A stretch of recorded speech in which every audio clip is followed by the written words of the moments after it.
Council chairperson doctor Babita ji और अश्विनी जी, आपका programme संख्या की दृष्टि से बहुत अच्छा है। पहला प्रोग्राम है इसलिए व्यवस्था में थोड़ी बहुत ढील ढाल हो ही जाती है। अब धीरे धीरे सीख जाओगे, अच्छी बात है। लेकिन जितनी संख्या है, जितनी आपके प्रोग्राम की भव्यता है, वो काफी काबिल तारीफ है। और सबसे बड़ी बात है कि जो व्यक्ति सिखाता है ना, वो जरूरी नहीं है कि व्यवस्था में उतना एक्सपर्ट हो जाए। तो आपका जो इंस्टीट्यूट है वो सिखाता है। नक्षत्र 27 एस्ट्रोलॉजी सिखाते हैं, काफी नाम है।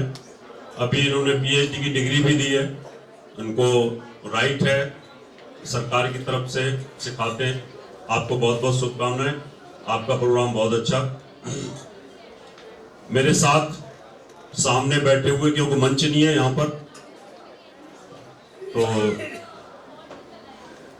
आदरणीय अनिल बस जी, लेखराज जी, जीडी वशिष्ठ जी, उपस्थित सभी सामने विद्वान ज्योतिषीगणों, मैडम जो इंटरव्यू ले रही है ना, जो मैडम इंटरव्यू ले रही है, प्लीज आपसे रिक्वेस्ट है, अब यहां पर शुरुआत हो चुकी है ज्योतिष की, इसलिए 1-1.5 घंटे शांत रहे तो ज्यादा अच्छा रहेगा। क्योंकि मैं बार बार एक ही चीज बोलता हूं, संत की एक वाणी आदमी की किस्मत भी पलट देती है और जिंदगी भी बचा देती है। और ये कहानी मैंने सुनाई थी पहले उज्जैन में, अब यहाँ रिपीट तो नहीं करूंगा, सिर्फ इतना ही बोलूंगा कि यहाँ पर जो चीफ गेस्ट आए हुए हैं, इनके पास ज्ञान का भंडार है और आप भी संघर्ष कर रहे हैं, ज्ञानी आप भी हैं। लेकिन क्या पता आपकी कोई बात मेरे दिल को छू जाए और उससे मैं बहुत अच्छी प्रेडिक्शन करूं।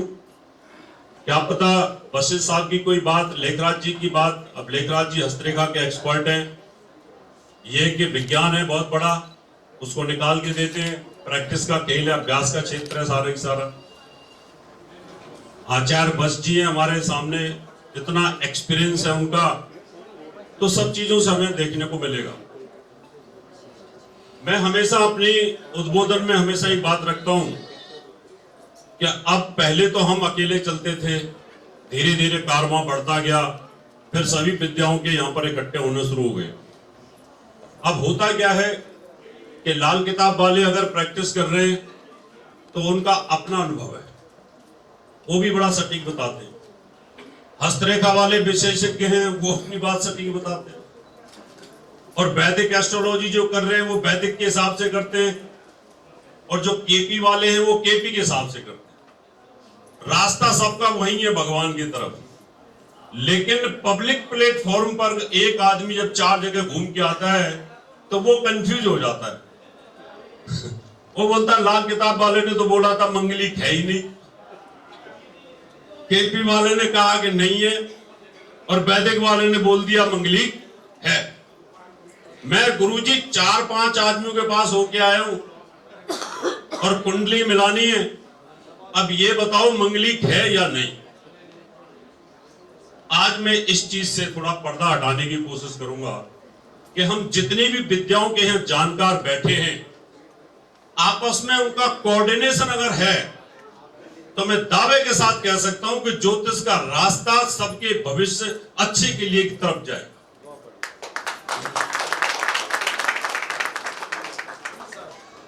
मंगलिक योग में केपी वाले बोलते हैं कोई प्रभाव नहीं होता, लाल किताब भी इस बात को कहती है कि कोई ज्यादा प्रभाव नहीं होगा, लेकिन वैदिक एस्ट्रोलॉजी बोलती है कि मंगलिक का 100% प्रभाव होता है। अब इन सबका कोऑर्डिनेशन बैठाने की मैं पूरी कोशिश करूंगा। पहले आपको यह बताऊंगा मंगलिक दोष होता क्या है और मंगल क्यों हानि पहुंचाता है। क्या मंगल के बराबर शनि राहु केतु हानि नहीं पहुंचा सकते? खतरनाक तो वो भी है, खतरनाक तो शनि भी बहुत है। जिसके सप्तम में केतु बैठा हो, वैवाहिक जीवन को वो भी नर्क कर देता है। तो फिर मंगल ही सप्तम में बैठ करके सबसे ज्यादा विनाश क्यों करता है? राहु भी बहुत बड़ा नुकसान करता है। अब जिनकी कुंडलियों के अंदर अगर मेष में, वृश्चिक में, मकर में, इनमें अगर सप्तम के अंदर केतु बैठे हुए तो वैवाहिक जीवन तो उनके भी अच्छे नहीं है। या तो पति की डेथ हो जाती है, पत्नी की डेथ हो जाती है, कहीं ना कहीं दिक्कतें आती हैं, वैवाहिक जीवन ठीक से चलता ही नहीं है। आखिर मंगल में इन 4 पापी ग्रहों के मुकाबले ज्यादा आक्रामकता है क्यों, इसको हम जानेंगे। जैसे अभी अभी आपने जेम्स के बारे में देखा यहां पर कि जेम्स कैसे बनते हैं, इसी प्रकार से मैं मंगल के बारे में आपको जानकारी दूंगा कि मंगल हमारी बॉडी के अंदर हमारे स्पाउस को, हमारी पत्नी को या हमें डैमेज क्यों करता है, जबकि मंगल तो इतनी दूर है। बाबा रामदेव कहते हैं मंगल इतनी दूर है, गिर पड़ेगा मेरे ऊपर, गिर के दिखा। शनि इतनी दूर है, बता शनि गिर पड़ेगा मेरे ऊपर। ये नॉन साइंटिफिक कंसेप्ट है कि उनकी रिसर्च नहीं है वहां तक। अब जिसकी जहां तक रिसर्च नहीं है वो उतना ही बोल पाएगा। मंगल वहां से गिरेगा नहीं कभी, शनि वहां से गिरेगा नहीं। बाबा को इस बात का एहसास नहीं कि शनि गिर नहीं सकता, क्योंकि ग्रेविटी के सिद्धांत के अनुसार सब ग्रह एक दूसरे से खिंचे हुए हैं, और पृथ्वी के ऊपर कैसे शनि गिर जाएगा? आखिर वो काम तो करता है ना। अब बाबा इतने दूर बैठे, हम यहां से फोटो खींच लेते हैं, तो क्या वो फोटो का कैमरा जाके उन पे मुंह पे पड़ता है? नहीं पड़ता, क्योंकि रेत जाती है। क्या जाती है? यहां से अभी मंगल के ऊपर हमारा यान उतरा हुआ है,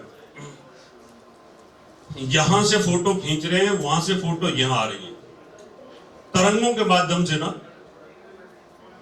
इसका मतलब मंगल ग्रह जो लाल है, वहां पर जो गैसेज हैं साइंटिफिक, वहां पर जो रेडियो एक्टिव वेव्स हैं, वो जो काम करती हैं, जब वो सूर्य के साथ फिल्टर होती है, रिफ्लेक्ट होती हैं, तो हमारी बॉडी की जो ऑरा होती है ना, उसको डैमेज करती है।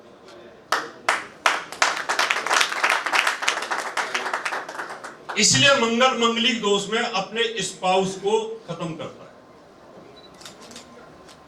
जब एक साथ दोनों पार्टनर सोएंगे, मेरी पत्नी अगर मंगलिक है और मैं मंगलिक नहीं हूं, तो उसकी बॉडी से मंगल की रेडियो एक्टिव जो वेव्स है, तरंगे हैं, वो धीरे धीरे धीरे धीरे धीरे मुझे डैमेज करते हैं। कईयों की बहुत ज्यादा आक्रामक होती हैं। वो इसलिए आक्रामक होती हैं कि उनका मंगल बलवान होता है। अब किसी का मंगल बहुत ज्यादा बलवान है और शादी हुई और 1 हफ्ते के अंदर किसी एक की डेथ हो गई। सिद्धांत ये काम करता है कि कोई भी ग्रह एस्ट्रोलॉजी में हमें चलाता कैसे है। शनि जब हमारे ऊपर लगता है तो हम कहते हैं शनि लग गया, लोग हमारी मजाक उड़ाते हैं ज्योतिषियों की। पानी है कि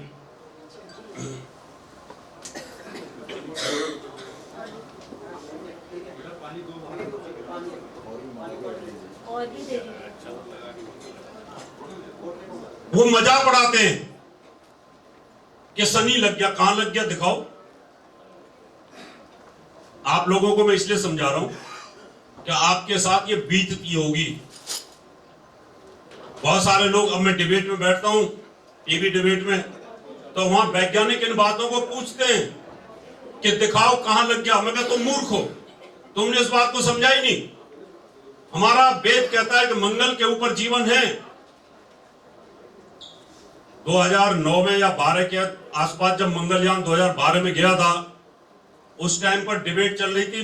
20 वैज्ञानिक एक तरफ थे, जी न्यूज पे मैं एक तरफ था। वहां पर सिर्फ 2 वैज्ञानिकों ने मेरी बात को सपोर्ट किया कि मंगल पे जीवन हो सकता है, लेकिन मैक्रो जीवन है, हम इन आंखों से नहीं देख सकते।